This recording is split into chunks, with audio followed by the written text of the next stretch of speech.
Morning, Steve here in Chicago with the morning grain comments. Well, it's cold here in Chicago, but the forecast is we might warm up by the weekend.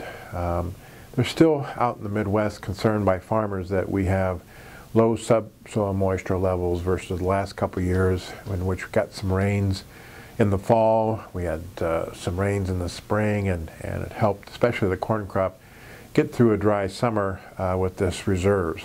Farmers are also thinking back on history that cold winters sometimes mean dry summers, so we'll see if that kind of unfolds.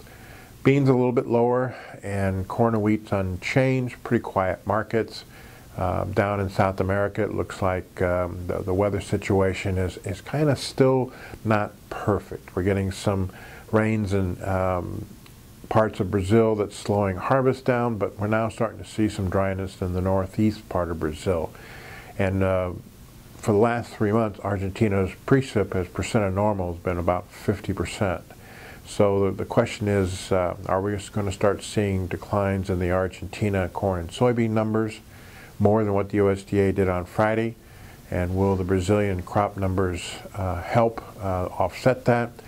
Or would the lateness of the Brazilian crop harvest help our export demand, especially in beans and maybe corn? Argentina lower supplies could help our meal demand. So far here in the United States, the bean basis really hasn't rallied that much, showing any new demand because of South America. Corn basis firming up a little bit, could be a logistic issue. We still use a lot of corn domestically. If the farmer's not selling, we need to feed the pipeline. So we'll see if that helps nearby prices. And finally, it feels like the farmer realizes that prices may not rally much in 2018 unless there's a weather problem, and so it feels like 10-15 cent rally in corn, maybe a 40 or 50 cent rally in bean prices could bring some farmers selling, which keeps a lid on prices. So again, we're probably range bound, supported by demand underneath the market, and can't really move too much higher because of the supply that could come into the marketplace. Wheat market continue to see new lows globally yesterday.